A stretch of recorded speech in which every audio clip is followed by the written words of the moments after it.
Welcome to TG24 TV. నేను మీ సుమలత. మెదక్ జిల్లా నిజాంపేట మండల కేంద్రంలో ఆదివారం నాడు బీజేపీ మెదక్ పార్లమెంట్ అభ్యర్థి రఘునందన్ రావు పర్యటించారు. ఈ సందర్భంగా ఆయన మాట్లాడుతూ బీఆర్ఎస్ కాంగ్రెస్ పార్టీలు రెండూ ఒకటేనన్నారు.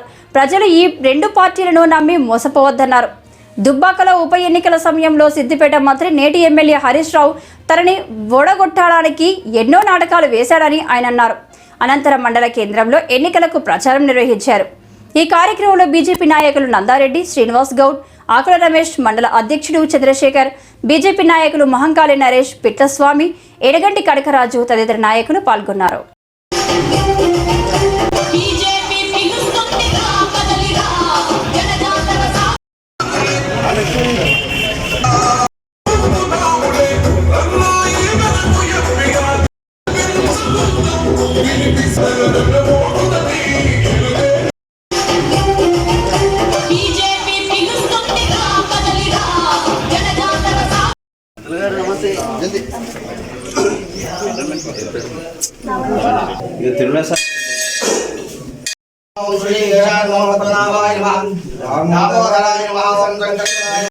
భవిష్యత్తు కనబడతలేదు కాబట్టి ఒక్క తెలంగాణలో కాంగ్రెస్ కోర్టు పడితే అవి మురిగిపోతాయి, నిజాంపేట చెరువులో పడ్డట్టు అవుతాయి తప్ప ఉపయోగంలోకి రావు. కాబట్టి దయచేసి నరేంద్ర మోడీ గారిని మూడోసారి ప్రధానమంత్రి అయ్యేలా ఆశీర్వదించమని ప్రజానికానికి అందరికీ కూడా అప్పీల్ చేస్తాను.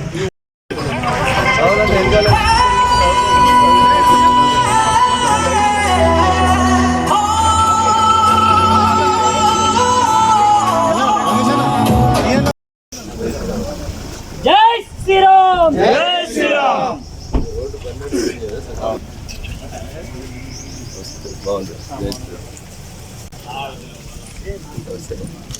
కాంగ్రెస్ పాలనకి మధ్యన పెద్ద తేడా కనబడతలేదు.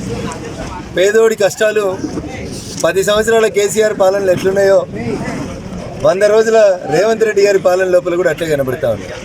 1,00,000 రూపాయలు రుణమాఫీ చేస్తా అని 10 ఏళ్ళు టైంపాస్ చేసి ఆయన పోతే 100 రోజులు టైంపాస్ చేసిన ఈ పెద్ద మనిషి కూడా 17 ఎంపీలు గెలిపిండ్రి, ఢిల్లీకి పోయి పైసలు తెస్తా అంటున్నాడు. సార్ నువ్వు తెచ్చేది ఎందుకు, ఢిల్లీకి పోవడం ఎందుకు? బీఆర్ఎస్ పరిస్థితి ఎట్లుందో కాంగ్రెస్ పరిస్థితి కూడా అట్లే ఉంది. రాష్ట్ర ఆర్థిక పరిస్థితి దివాలా తీసిందని రాష్ట్ర ముఖ్యమంత్రి గారే చెప్తున్నారు. కాబట్టి తెలంగాణ ప్రజానికానికి, ముఖ్యంగా మా మెదక్ ఓటర్లకి నేను సవినయంగా చేసేటువంటి అప్పీల్, తెలంగాణ రాష్ట్రానికి రావాల్సినటువంటి నిధులు అభివృద్ధి విషయంలో రాజీ లేని పోరాటం చేయాలంటే భారతీయ జనతా పార్టీ ఎంపీలను గెలిపించమని చెప్పి నేను ఈ సందర్భంగా రాష్ట్ర వ్యాప్తంగా ఉన్నటువంటి ప్రజలకి సవినయంగా అప్పీల్ చేస్తా ఉన్నాం. సర్పంచ్ సాబ్ లోపల ఉంది. సర్పంచ్ సాబ్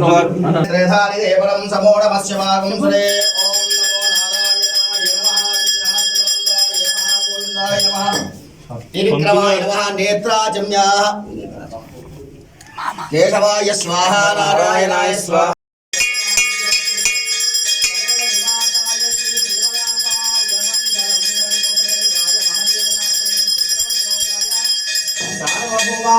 మంగళం మంగళాశాస్త్రీ మదాచార్య గురు వైజాతవేదో గావశ్వం పురుషం జగత్ అభిప్రదజ్ఞాగై శ్రీయామా పరిపాధయ లక్ష్మీ. రాగానే రామ మందిరం అంటాడు, హిందువులు ముస్లింలని విభజిస్తారు అంటారు. కట్టినమా కట్టలేదా రామ మందిరం? కట్టినాం. ఎవరు కట్టిరే? మోడీ కట్టి. అప్పుడు మోడీ మనందరం కలిసి మోడీ గారి నాయకత్వంలో రామ మందిరం కట్టినామా కట్టలేదు? 500 ఏళ్లకోలే ప్రపంచంలో ఉన్న ప్రతి హిందువు కోరుకున్నాడు ఏమని? రామ మందిరం నిర్మాణం జరగాలని. జనవరి 22వ తారీఖు రోజు మీ నస్కల్లో ఊరందరూ ఒక దగ్గరికి రాలేదా? పొద్దుగాల లేచి గుడికి అడగలేదా? గుడికాడికి పోలేదా? అన్ని పార్టీలో ఈ కాషాయం కాడు వేసుకోలేదా? అన్నదానం చేసి చేయలేదా? ఊరంతా కలిసి పండుగ చేసుకుర్రా లేదా? మరి ఇప్పుడు వాళ్ళంతా ఎవరి మనుషులే? పటాంజలిలో చెప్పారు మోడీ గారు, ఈ దేశంలో ఉన్న 140 కోట్ల మంది ప్రజలే నా కుటుంబం అని చెప్పారు. మరి మనం కూడా ఆయన కుటుంబ సభ్యుడు అని అనుకోవాలన్నా వద్దా? అనుకోవాలి. మరి ఎవరిని గెలిపియాలి? మోడీ గారు. ఈ గెలుపు ఎవరి కోసం? నరేంద్ర మోడీ గారి కోసం, ఈ దేశం కోసం. ప్రపంచంలో ఎక్కడన్నా మీకు చుట్టాలు ఎవరైనా అమెరికాలో, ఆస్ట్రేలియాలో, అబుదాబిలో ఉంటే అడుగుంది. ఇంతకుముందు నీ ఏ దేశం అని చెప్పుకోవడానికి సిగ్గుపడదు. ఇలా ఐఎమ్ ఇండియన్ అని గర్వంగా చెప్పుకుంటున్నారా? ఎవరి వల్ల చెప్పుకుంటున్నారు? మోడీ గారి వల్ల చెప్పుకుంటారు. ఒక రామ మందిరమే కట్టి సపడే కూకోలే మోడీ గారు. అదేదో అబుదాబి అని ఒక దేశం ఉంటుంది. అవును సార్. ఎవరుంటాడా? 99% ముస్లిం సోదరులు ఉంటారు. Gulf country. గాడికి పోయి నేను గుడి కడతా అని అడిగితే అక్కడ ఉన్న రాజు చెప్పిండు, సార్ నా వంతుకి 27 ఎకరాల భూమి ఇస్తా అని ఇచ్చిండు. ఇచ్చిండా? 750 కోట్లు పెట్టి ఆబుదాబిలో జనవరిలో రామ మందిరం ఓపెన్ చేస్తే ఫిబ్రవరి నెలలో పోయి ఆబుదాబికి పోయి ప్రపంచం గర్వించదగ్గ ఒక గొప్ప దేవాలయం కొన్ని పనిచేస్తున్నారు. మన పటాన్ చెరువుకు వచ్చారు నరేంద్ర మోడీ గారు, అవునా? మన మెదక్ పార్లమెంట్ కోసమని మీటింగ్ కోసమని వచ్చారు. నాకు తెలిసి మీలో కొంతమంది ఆ మీటింగ్కి వచ్చిర్రా? రైట్. నరేంద్ర మోడీ గారిని అంతకంటే ఒక రోజు ముందు ఆ బీహార్ మాజీ ముఖ్యమంత్రి లాలూ ప్రసాద్ యాదవ్ అనేటోడు తిట్టిండు. ఏమని తిట్టిండు? అరే ఆయన పిల్లలు లేదు, పిల్లలు లేరు, వానికి ఎవరు లేరు, ఆయన కుటుంబమే దిక్కు లేదు, నరేంద్ర మోడీకి ప్రజల కష్టాలు ఏం తెలుస్తాయో అన్నాడు. మోడీ గారికి తెలుసా కష్టాలు? లాలూ ప్రసాద్ యాదవ్కి తెలుసా కష్టాలు? ఎవరికి తెలిసే? మోడీ గారికి తెలుసు కాబట్టి నిజాంపేట కూడా బాత్రూమ్ వచ్చిందనా లేదా? గరీబ్ వాళ్ళకి బాత్రూమ్ ఎవరు కట్టించిర్రే? మనం పోయి దరఖాస్తు పెట్టుకొని పద్మాదేవేందర్ రెడ్డి గారు సంతకం పెట్టి కలెక్టర్ గారు ముద్రేసి అప్పుడు పైసలు వచ్చినాయా? కాదు. కేంద్ర ప్రభుత్వమే ఏ అక్క చెల్లెళ్ళు అయితే పొద్దున్న లేస్తే ఈ దేశానికి స్వతంత్రం వచ్చిన 65 ఏళ్ళ తర్వాత పొద్దున్న లేచి మస్క చీకట్లో చెంబట్టుకొని చెరువు కట్ట మీదకి పోయేటువంటి అవస్థలో గరీబ్ వాళ్ళు ఉన్నారు. ఈ దేశానికి స్వతంత్రం వచ్చిన 65 ఏళ్ళ తర్వాత గరీబ్ వాళ్ళకి బాత్రూమ్ లేకుండా ఆడపిల్లల ఇజ్జత్ మానం ఖరాబ్ అవుతుందని చెప్పి ఆలోచించినటువంటి నాయకుడు ఎవరు? ఎవరే? ఊర్లలో బాత్రూమ్ కట్టలే? మరి సప్పుడు కట్టినా కట్టలేదా? పోయి దరఖాస్తు పెట్టినావా? ఎవరికైనా పోయి పైరవ్ చేసినావా? ఏ ఇంటి ముంగట అయితే బాత్రూమ్ లేదో ఆ ఇంట్లో ఐడెంటిఫై చేసి బాత్రూమ్ కట్టించినా కట్టియలేదా? ఇది ఎవరైనా సర్పంచ్లు ఉంటే లేదా మీ ఊరికి సర్పంచ్ని పోయి అడుగుండ్రు. ఎన్ఆర్ఈజీఎస్ కింద ఊర్లో వేసిన సీసీ రోడ్లకు పైసలు ఎవరు పంపినరు? నరేంద్ర మోడీ గారు పంపారు. ఊర్లలో చెట్లు పెట్టినవని ముచ్చట పెట్టిరు. చంద్రశేఖరరావు చెప్తుండే హరితహారం అని చెప్పి. ఎక్కడ ఈ పైసలు? ఎన్ఆర్ఈజీఎస్ కింద నరేంద్ర మోడీ గారు పంపించారు.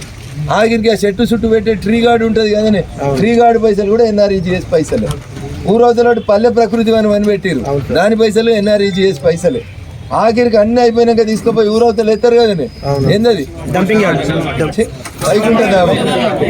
డంపింగ్ యార్డ్ కాదు, వైకుంఠ ధామం. ఇది కూడా డంపింగ్ యార్డ్లో వైకుంఠ ధామం. ఆ వైకుంఠ ధామానికి పైసలు ఇచ్చింది కూడా ఎన్ఆర్ఈజీఎస్ కింద కేంద్ర ప్రభుత్వమే ఇచ్చింది. ఇవి మీకు తెలివయా? తెలుసా? మరి ఇవి పోయిగా ఇంటి ఆమె ముంగట అరుగు మీద కూర్చొని అవ్వ ఈ లైట్ మేము వేసినాం, ఈ సీసీ రోడ్ మేము వేసినాం, ఈ బాత్రూమ్ మేము కట్టించినాం అక్క అని ఎంతమంది చెప్తుర్రా మీరు? నాకేం అవసరం పంచాయతీ చెప్తురా? చంద్రశేఖరరావు మా పార్టీ వాడు కాదు కాబట్టి తెలంగాణలో రోడ్లు వేయకూరు అని చెప్పిరా? ఆ లుచ్చ పని ఎవడు చేసిండే? నిన్నటి దాకా బీఆర్ఎస్ వాడు చేసిండు. సర్పంచ్కి వెళ్తే నువ్వు గండ కప్పుకుంటే పైసలు ఇస్తాం, లేకపోతే పైసలు ఇవ్వం. అంతేనా? మా పార్టీలో చేరితేనే బిల్లులు వస్తాయి, లేకపోతే రావు. ఎంపీటీసీలు ఎవరైనా ఇండిపెండెంట్ గెలిచిండు అనుకో, తెల్లారిపోయి కండువా కప్పుకోపోతే దానికి రూపాయి ఇయ్యం, పైసలు అంతేనా? ఎంపీపీల పరిస్థితి అంతే, జడ్పీటీసీల పరిస్థితి అంతే. ఆఖరికి నేను దుబ్బాక ఎమ్మెల్యే గెలిస్తే కూడా నాకు వచ్చే సంవత్సరానికి 5 కోట్ల పైసలు కూడా ఖాతా పెట్టి కోత పెట్టి వాడు హరీష్ అనేటోడే పని చేసుకున్నాడు. అవునా? కానీ కాలం గొప్పది, భూమి గుండ్రంగా ఉంటుంది. నేను సైన్స్ టీచర్, అవునా? 3 ఏళ్ళు నన్ను నేర్పించినవని వాడు ఖుషి అయ్యండి హరీష్ అనేట్టు. అవునా? మస్తు తొడలు కొట్టుకుంటా తిరిగిండా? ఇవాళ సిద్దిపేటలో కాంగ్రెస్కి వెళ్ళి పోటీ చేసి ఓడిపోయింది ఒక ఆయన హరికృష్ణ అని మీ విజయంతోనే ఉంటాడు, చిన్న పిల్లవాళ్ళు లెక్క ఉంటాడు. ఆయనకి 3.5 కోట్లు ఇచ్చిండంటే ముఖ్యమంత్రి, వాడు రోజు కొబ్బరికాయలు కొడుతున్నాడు. రోడ్డుకి ఆయన్నే, మోరికి ఆయన్నే, కుల సంఘానికి ఆయన్నే, దేనికైనా ఆయనే కొబ్బరికాయ కొడుతున్నాడు. సిద్దిపేట ఎమ్మెల్యే ఎవడరా అంటే హరీష్ రావు. ఏడు హరీష్ రావు అంటే వస్తలేడు సిద్దిపేటకి. ఎందుకు? నిన్నటి దాకా నువ్వేం చేసినావో ఇలా వాళ్ళు కూడా అదే చేస్తున్నారు కదా, చేయాలా వద్దా? అత్తది కొద్ది రోజులు ఉంటే కోడలు కూడా కొద్ది రోజులు వస్తుందా రాదా? వాడు 10 ఏళ్ళు చేసి నాశనం చేస్తే వీళ్ళు 100 రోజులు కాగానే నాశనం చేసుడు మొదలు పెట్టి సార్ చెప్తున్నాడు ఇక నేను గేట్లు తీస్తున్నా అంటున్నాడు. గేట్లు తీసి అవతలకి వెళ్ళి ఇటు వస్తారో రారో నాకు తెలియదు, కానీ 764లో ఎందరు అడ్డు పోతారో చూసుకోమని చెప్పాలి మనం కాంగ్రెస్ ఆయన. పోతారా? ఉత్తమ్ కుమార్ రెడ్డి ఒకటి మాట్లాడతాడు, జానారెడ్డి ఒకటి మాట్లాడతాడు, కోమటిరెడ్డి ఏం మాట్లాడతాడు ఆయనకే తెలియదు, అన్నేం మాట్లాడతాడు తమ్మునికి తెలియదు. ఆగమాగం అయ్యారు. ఏదో జనం కొంచెం కన్ఫ్యూజ్ అయ్యి కాంగ్రెస్ని తెచ్చారు. రేపు పొరపాటున కాంగ్రెస్ కోటేస్తే రాహుల్ గాంధీ ఏమైనా ప్రధానమంత్రి అవుతాడా? నేను చెప్తలేను, ఇది కాంగ్రెస్ వాళ్ళే చెప్తున్నారు. ఈయనతోటి ఏం కాదు అని చెప్తున్నారు. ఒక్కసారి కాదు, 2 సార్లు కాదు, చాలా రోజుల నుంచి చూసిరు కదనే. 20 ఏళ్ళ కోలే చూసిరు. ఏమైనా అయిందా ఆయనతోటి? ఏమైనా అయిందా? ఊర్లలో సామెత చెప్తారు, ఊదు కాలేది లేవదు. రాహుల్ గాంధీ తోటి ఊదు కాలేది లేవదు. మరి దేశంలో ఎక్కడ లేని కాంగ్రెస్ మన ఒక మెదక్ ఎంపీ గెలిచిరు అనుకో, ఏమైనా వస్తుందా? ఏం చేస్తాడు ఆయన కూడా పోయి 2 పోల్ట్రీ ఫామ్లు ఉంటే 3 పోల్ట్రీ ఫామ్లు చేసుకుంటాడు, 2 కంపెనీలు ఉంటే 3 కంపెనీలు చేసుకుంటాడు, పైరోయిల్ చేసుకుంటాడు. మీరంతా బాగా చదువుకుని వెళ్తాం మీరే మా వారసులు, మీరే నరేంద్ర మోడీలు, మీరే అమిత్ షాలు, మీరే యోగి ఆదిత్యనాథ్లు. ఒకటి ఆలోచించు, ఎట్లా నమ్మాలి అని తెలుసుకోవడానికే నేను మీ దగ్గరకు వచ్చిన. ఈ మాట నేను శేఖర్ అడిగితే శేఖర్ నాకు లిస్ట్ ఇస్తాడు. మా బూత్ ప్రెసిడెంట్ ఎవరంటే లిస్ట్ ఇస్తాడు. హైదరాబాద్లో నేను 10 మందిని పనికి పెట్టుకొని ఆ ఫోన్ చేసి అడుగురు అంటే అడుగుతారు. ఏముంటుంది, కొందరు పని చేస్తున్నావు అంటారు, కొందరు పని చేస్తలేమో అంటారు. ఆ పంచాయతీ వద్దనే అసలు పాలేంది నీళ్ళేంది చూద్దామని ఇంత దూరం వచ్చినాం. అవునా? ఏ ఎంపీ క్యాండిడేట్ కూడా తిరుగుడు మొదలెట్టలేదు. ఇంకా ఒక బీజేపీ అభ్యర్థులు మాత్రమే తిరగడం స్టార్ట్ చేసింది.